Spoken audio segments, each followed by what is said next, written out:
Bienvenue, imprudent mortel. Alors, les alligators dans les égouts, y avez-vous cru? Eh bien, c'est faux.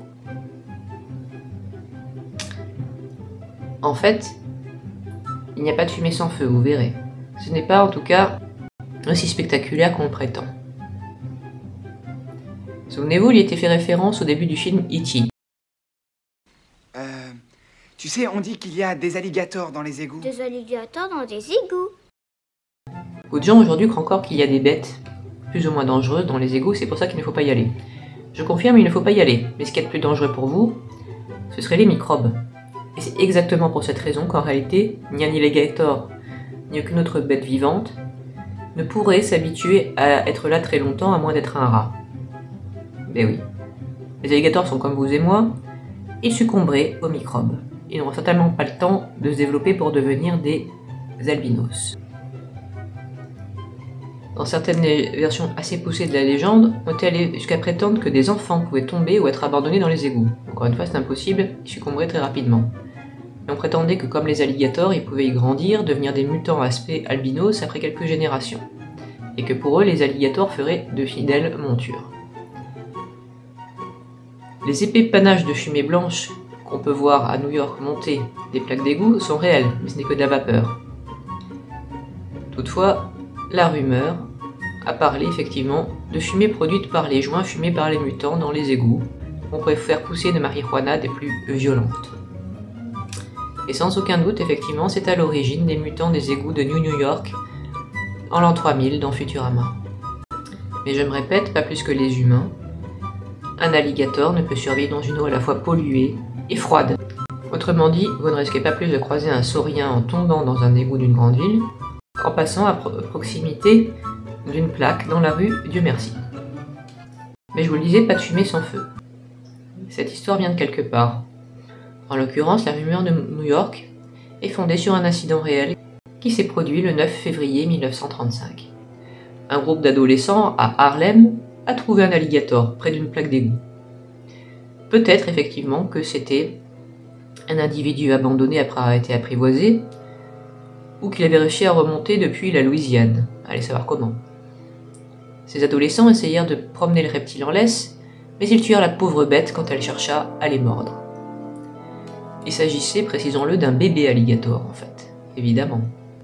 Aujourd'hui, on pense qu'il serait remonté depuis les îles Everglades jusqu'à l'Hudson, donc la rivière de New York. Rare, mais pas impossible, à moins qu'encore une fois un touriste n'ait abandonné son souvenir de vacances. Quant à Paris, cela relancera la rumeur après un autre incident qui lui s'est produit en 1984. Et c'est parfois qu'on dit aussi qu'il y en a aussi des crocodiles à Paris.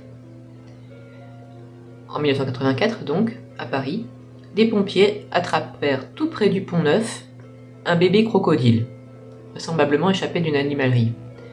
Eleanor, car c'était une femelle, fut déposée à l'aquarium de Vannes, où elle vécut, jusqu'en 2021. À cet âge avancé, le zoo ferma, on envoya la malheureuse bête à la ferme des crocodiles de Pierre-Latte, que vous connaissez peut-être. Et Eleanor fut pour la première fois confrontée à des congénères. Comme ils en avaient l'habitude, les mâles essayèrent de s'accoupler, mais Eleanor, qui ne voulait pas d'eux, les fuit. À cause de son grand âge, la pauvre mourut d'épuisement en mai 2021. Sa présence aura en tout cas contribué à faire croire à l'existence de sauriens dans les égouts parisiens, aussi. Précisons qu'en dehors du phénomène des animaux de compagnie exotiques que l'on rejette, un crocodile est théoriquement capable de remonter le Nil, traverser la Méditerranée et le Rhône, bien que ce soit très rare. Je l'ai dit, je crois, j'ai pensé qu'un tel incident était peut-être à l'origine de la légende de la Tarasque, mais ce n'est pas tout. En 1745, oui, la dernière incidence remonte à 1745, c'est vous dire si c'est rare. En 1745 à Lyon, on dit qu'un crocodile terrifiait les riverains et les bateliers, depuis l'arche du pont de la Guillotière, où ils s'étaient réfugiés. Deux condamnés à mort, en échange de leur grâce, se portèrent volontaires pour l'attaquer. L'un lui jeta du sable dans les yeux pour l'aveugler, et l'autre le transpercera d'une lance. Le crocodile sera empaillé, puis suspendu au plafond de la chapelle du Saint-Esprit, qui était situé à l'entrée du pont de la Guillotière. Après la destruction du dit édifice en 1772, on le pendra sous la coupole de l'Hôtel-Dieu jusqu'en 2010, époque de la réhabilitation des lieux, qui était passé de faculté de médecine à centre commercial.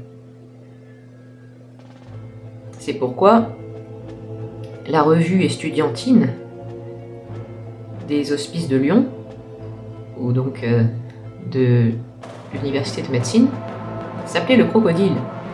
Malheureusement, aujourd'hui, j'avoue ne pas savoir où se trouvait cet exemplaire empaillé. De toute façon, aujourd'hui, des grands reptiles de ce type sont illégaux dans le commerce. Ça ne m'étonnerait pas que ce soit à cause des abandons sauvages.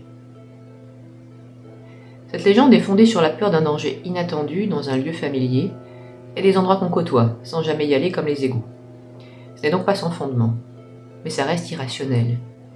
La légende est néanmoins assez populaire pour que le 9 février ait été déclaré journée des alligators dans les égouts. Si.